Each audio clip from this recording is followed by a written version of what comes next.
Le 28 avril 2024, j'assistais pour la première fois à un battle de street dance. Cela s'est passé un dimanche après-midi dans la maison des jeunes de Louvain-la-Neuve nommée Chez Elle. Ce battle, je pense, n'avait rien d'extraordinaire pour les danseuses et danseurs freestylers. Mais pour moi, ce fut une révélation. Cela faisait 8 mois que j'avais commencé des cours de hip-hop dans une école de danse. J'adorais. Mais j'avais aussi envie d'en savoir plus. Je voulais rencontrer le vrai terrain.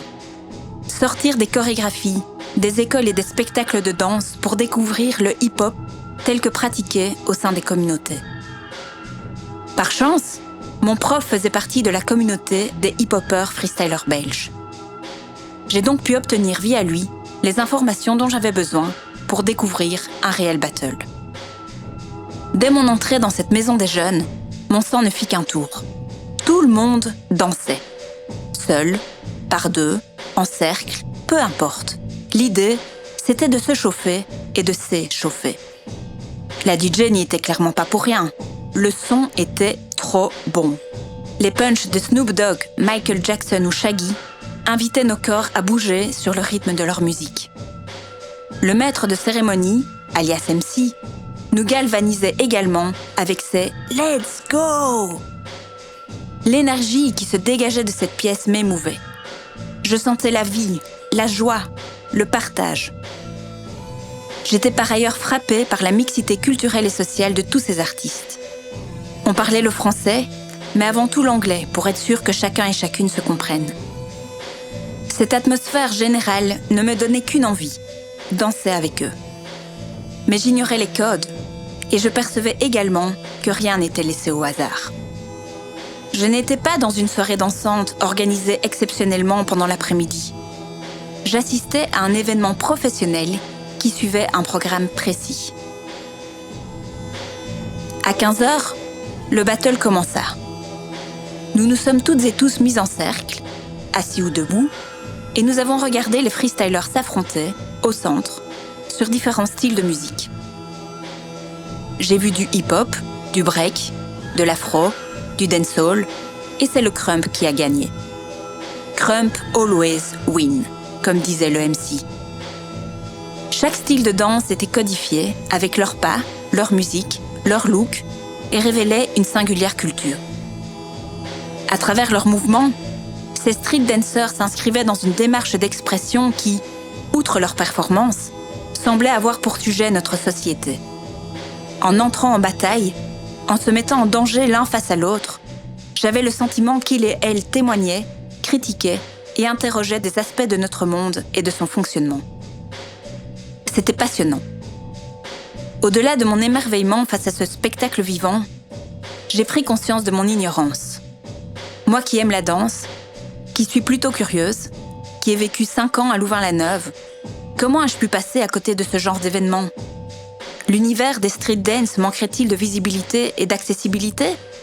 Sur le trajet de retour, dans le train en direction de Bruxelles, j'ai sorti mon calepin, mon stylo, et sur une page blanche, j'ai écrit « Élan d'artiste 2, les street dance ».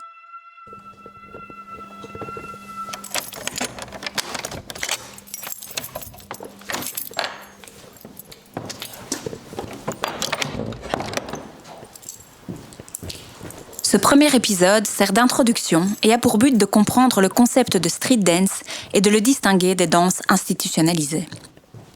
Je suis partie à la rencontre de Fabienne Aucan, directrice générale et artistique du Centre chorégraphique de Charleroi Danse, et de Milan Emmanuel, danseur, chorégraphe et fondateur belge de la compagnie No Way Back.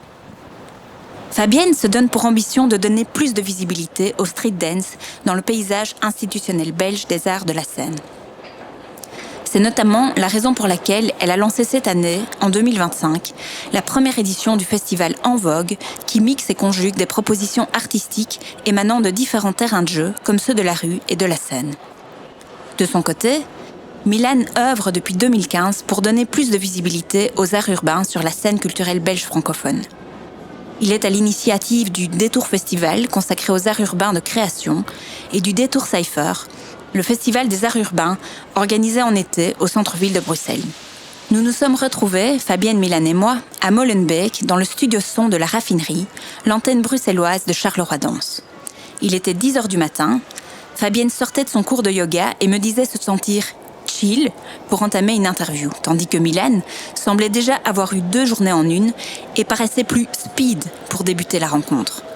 Quant à moi, j'étais arrivée bien à l'avance pour préparer mon matériel et j'avais eu droit à un magnifique lever du soleil à la sortie du métro de la Croix. Je me sentais donc ready pour cette première plongée dans l'univers des danses hip-hop. Élan d'artiste, Alix De1, let's go.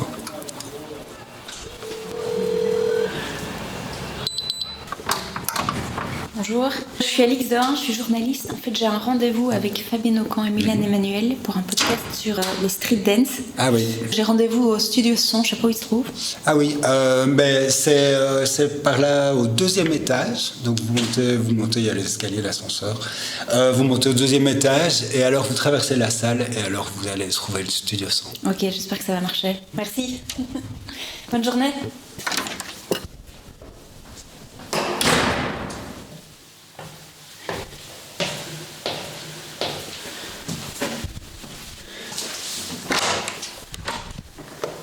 Fabienne et Milan, bonjour. Bonjour Alix. Fabienne, comment est-ce que tu définirais les danses urbaines? Si on prend le sens littéral, les danses qui viennent de la rue. Je ne sais pas s'il faut aller beaucoup plus loin en fait. C'est souvent des danseurs, des danseuses qui en fait n'ont pas de formation académique. Donc c'est dans ce sens-là. C'est pas forcément qu'ils ont dansé ou qu'ils se sont exercés, pratiqués dans la rue, mais ils sont autodidactes. Pour moi, sur le rapport à la rue, c'est dans le sens aussi d'un rapport au social, d'une dimension sociale qui est peut-être pas directement politique, mais voilà. C'est des artistes qui en tout cas émergent hors d'abord des circuits plus institutionnels. Ça vient des États-Unis, des ghettos. Il y a quand même un background qui est fort d'un point de vue de l'héritage et ça a circulé comme la danse. Et ça, c'est aussi une de ses beautés, une de ses forces, c'est que la danse circule de par le monde. Danse urbaine, c'est danse mondiale et tous ces danseurs et danseuses qui ont commencé en dehors, on va dire, d'un circuit plus académique. Par rapport au terme danse urbaine, c'est un terme qui est utilisé pour ne pas dire danse hip-hop, parce que là, c'est déjà plus fixé. On va dire la danse hip-hop, de base, c'est le break, en fait. Dans les danses originelles du hip-hop du début des années 70, 80. Danse urbaine englobe aussi les danses de type clubbing, on va dire, comme la house ou le walking. C'est accepté, c'est mis dedans. Donc, danse urbaine, c'est pour ne pas dire danse hip-hop, parce que hip-hop aussi, c'est plus vaste, vu que c'est une culture qui englobe aussi le rap, le graffiti, le DJing. On est toujours un peu embarrassé avec ces termes, danse urbaine, danse hip-hop, street dance. Enfin, il y a des écoles comme ça. Mais moi, ce que je trouve intéressant, c'est cette transmission de pair à pair. C'est vraiment de regarder comment des jeunes se retrouvent. Ça peut être dans un hall de gare, mais ça peut être aussi dans une maison de jeunes. Et que de se transmettre comme ça, de s'exercer, de pratiquer ensemble, il y a forcément, j'imagine, l'un ou l'autre mentor, mais quand même, il y a énormément d'échanges. Et il y a une philosophie aussi qui est forte tout autour du mouvement hip-hop. Certainement aussi que les conditions dans lesquelles ça émerge et ça se pratique génèrent des valeurs hyper fortes de cohésion, de lien, de solidarité, de partage. Et en fait, dans la danse classique, dans la danse contemporaine, c'est d'autres valeurs qui sont véhiculées. Donc ça aussi, faut pas oublier qu'il y a aussi, je trouve, ce soutien philosophique, moral, spirituel. Oui, c'est vraiment des communautés. C'est qu'on s'apprend les uns aux autres, en fait. Et comme, et ça c'est très spécifique aussi au break, c'est que chaque type de physique a ses facilités. Donc il n'y a pas un physique type comme on pourrait avoir en danse classique où il n'y a pas d'uniformité et même on met en avant les différences. Le but c'est de trouver son style et d'apporter sa pierre à l'édifice pour être différent en fait et apporter ses mouvements, sa façon de s'exprimer et chacun arrive à essayer de se trouver grâce à l'apport de tous les autres. Tout le monde est respecté par ce qu'il fait. Il n'y a pas de passe-droit, il n'y a pas de... C'est vraiment par rapport à ce qu'on a développé et qu'on soit blanc, noir, asiatique, fille, garçon, grand, petit, handicapé ou non, en fait c'est vraiment par rapport à ce qu'on fait qu'on peut avoir le respect et ça c'est beau. Et donc Fabienne, toi tu disais que donc il y a cet aspect de transmission de valeurs et de solidarité au sein des communautés qui pratiquent les danses urbaines et tu disais qu'il n'y avait pas du tout ça en danse classique, en danse contemporaine. C'est pas ça que je voulais dire, c'est pas qu'il y en a pas du tout. Au mais moins cela. Je veux pas tomber dans des caricatures, des schématisations, mais c'est surtout que le terreau et que voilà, il y a quelque chose dans les danses urbaines où c'est particulièrement magnifié, alimenté, nourri. En danse classique, il y a quand même d'autres canons, il y a d'autres codes. En danse contemporaine, c'est tout à fait différent. La danse contemporaine, justement, elle est quand même très ouverte. Il y a aussi cette notion de mettre en valeur l'individualité, les personnalités. La danse contemporaine, c'est aussi construite en réaction à la danse classique. C'est la danse moderne, comme la danse moderne a évolué pour vraiment, voilà, libérer le corps. Donc tout ça, je pense que par rapport aux danses urbaines, on est proche. Mais voilà, je remarque quand même, j'observe qu'il n'y aura pas nécessairement ce même discours ou la même façon d'appréhender ou de défendre une communauté, une vision spirituelle. Ça va dépendre. Après, voilà. La grande différence, je pense, c'est aussi la culture du battle. Donc de l'échange, du fait de s'affronter, mais de manière positive. Il y a ce côté-là qui est vraiment propre aux cultures urbaines et au hip-hop, le fait d'être l'un contre l'autre. Est-ce que tu peux définir le battle ? À la base, c'est des cyphers, donc des cercles, il y en a un qui passe et puis il y a l'autre qui répond, quoi. Donc c'est une question-réponse et c'est s'affronter, mais de manière positive. Voilà. Après, le battle de base, c'est le côté cypher dans le cercle. Maintenant, effectivement, ça s'est aussi institutionnalisé avec maintenant l'accès aux Jeux Olympiques ou les grosses compétitions comme le Red Bull BC One, pour pas citer de marque, mais voilà, il y a des grosses compétitions avec des juges. Et là, c'est différent parce qu'avant, c'était à l'interprétation de chacun. Fabienne, quelle est la différence entre une chorégraphie et un battle ? C'est très très différent. La chorégraphie, donc il y a une mise en forme d'un spectacle sur la durée, quand bien même c'est une forme courte. Sur le battle, il y a évidemment le danseur ou la danseuse se prépare ce qu'il va faire, mais la durée en fait du numéro, presque si on peut dire que ça comme ça, ou de la séquence dansée va être relativement courte parce qu'il y a aussi ce truc où le danseur, la danseuse donne tout. Il y a un déploiement d'énergie hyper fort dans un laps de temps relativement court et il y a une forme effectivement d'improvisation. T'improvises sur une musique qui t'est parfois imposée, tu as des règles, certaines contraintes qui sont données, mais dont tu n'as pas connaissance à l'avance. Donc tu as une forme relativement improvisée, même si la personne évidemment a travaillé pour préparer ce battle sur sa technique, son style, etc. Et la chorégraphie, en tant que spectateur, spectatrice, c'est différent aussi. Tu vas assister sur une durée au déploiement d'un univers, une forme dans laquelle il peut y avoir aussi de l'improvisation, mais malgré tout beaucoup plus construite. Et alors, j'ai le sentiment aussi que la danse urbaine underground, donc le battle, le freestyle, manque de visibilité pour le grand public. C'est d'ailleurs pour ça que j'ai eu envie de faire ce podcast. Est-ce que vous avez aussi ce sentiment-là ? C'est vrai que ça se passe maintenant dans des clubs fermés, dans des salles de théâtre. Donc nous, le ramener sur la place de la Bourse, ça l'amène vraiment au grand public. Et le grand public dit « Ah waouh, il y a des gens qui font ça, ils le voient parce qu'on le voit partout. Ne serait-ce que dans les clips, à la télé, dans les pubs. C'est quelque chose qui fait partie de notre... Sur les réseaux sociaux aussi. Ouais, sur les réseaux sociaux de notre quotidien. Mais c'est vrai que le voir en vrai, forcément, le grand public, faut qu'il fasse une démarche. Maintenant, n'importe qui est intéressé peut trouver des battles et aller le voir. J'ai découvert le battle il y a 2 ans et je me suis rendu compte que pour avoir accès aux informations sur l'organisation d'un battle, il faut suivre les danseurs sur les réseaux sociaux. Et alors, c'est vraiment, tel jour, il va y avoir un battle, mais on sait pas encore où. Et alors, c'est pas du tout comme justement des spectacles de danse où là, il y aura un site et tout sera vraiment clair et il fédérera tout le programme de l'année, etc. Le battle, c'est très, et alors limite, parfois tu le sais 2 semaines à l'avance. Maintenant que je suis tous les danseurs un peu de la communauté hip-hop belge, je suis au courant, mais avant... Oui, mais en fait, donc, ce qui distingue le secteur, enfin le champ de la danse contemporaine et des danses urbaines, c'est clair, c'est que en termes de professionnalisation, il y a des différences. Il y a des structures subventionnées comme un centre chorégraphique ou des théâtres ou des compagnies de danse contemporaine qui reçoivent des moyens, ou même le Détour Festival, des moyens pour quand même pouvoir payer des gens pour faire ce travail de communication, de production, d'organisation, d'administration. Dans le monde des danses urbaines, c'est les bonnes volontés, c'est du bénévolat. Il y a parfois aussi quand même des soutiens financiers, heureusement. Mais voilà, on est beaucoup plus sur du système D, sur un système justement aussi basé sur la solidarité dans la communauté. Mais juste, j'ai pas l'impression qu'il y ait forcément un déficit de visibilité des danses urbaines par rapport justement aux danses contemporaines. Le grand public a accès à la danse hip-hop urbaine, comme tu le disais, Milan, aussi via les clips, via la télé, via des spectacles de rue. Ils ont presque, je pense, plus de connaissances des danses urbaines d'une manière un peu comme ça, éloignée que de la danse contemporaine.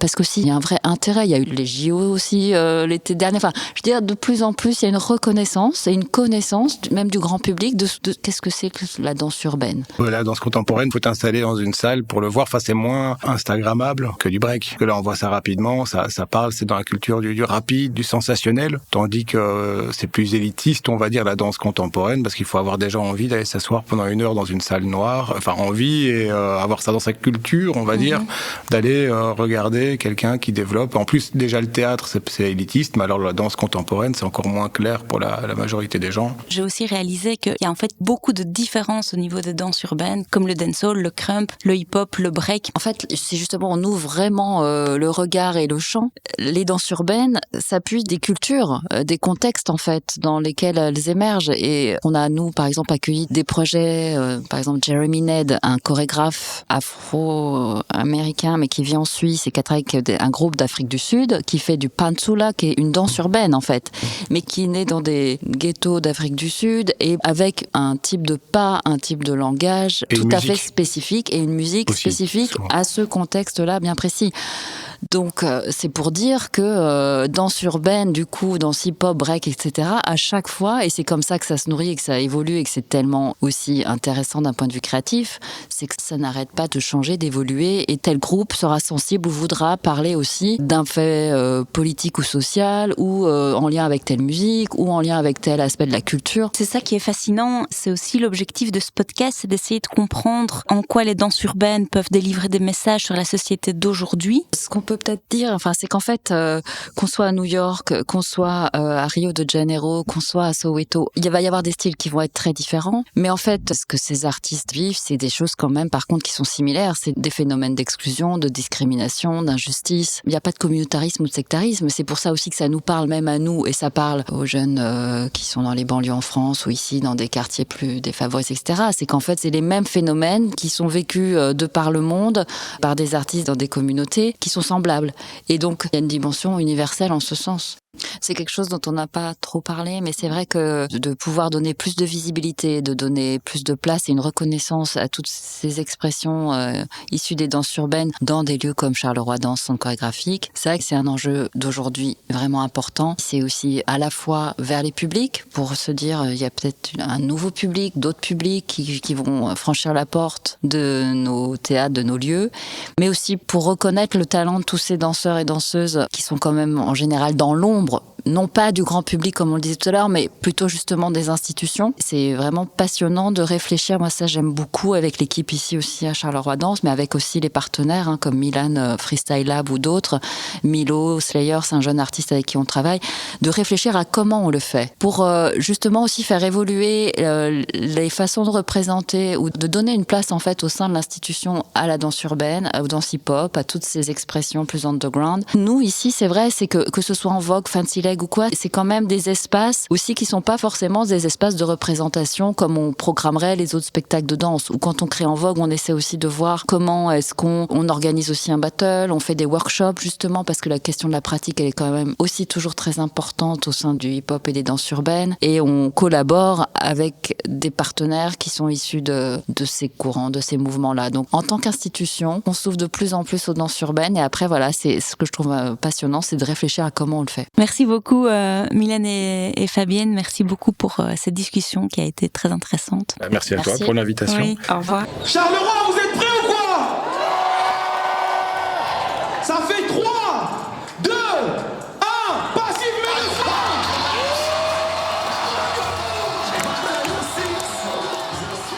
Élan d'artiste est un podcast qui interroge le lien entre art et société.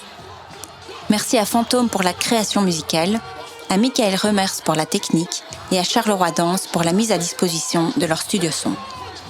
Élan d'artiste est diffusé par We Tell Stories et soutenu par le Fonds pour le journalisme. Si vous souhaitez réagir à cette émission, n'hésitez pas à commenter, partager et liker ce podcast sur vos plateformes. Cela nous aide beaucoup à faire reconnaître notre travail. Merci pour votre écoute et à bientôt. Élan d'artiste, Alix de 1. Let's go. Ça fait du bien, non? Bravo à vous, applaudissez-vous, applaudissez-vous, applaudissez-vous. Ça c'est Charleroi, ça, j'oublierai jamais ça. Ok.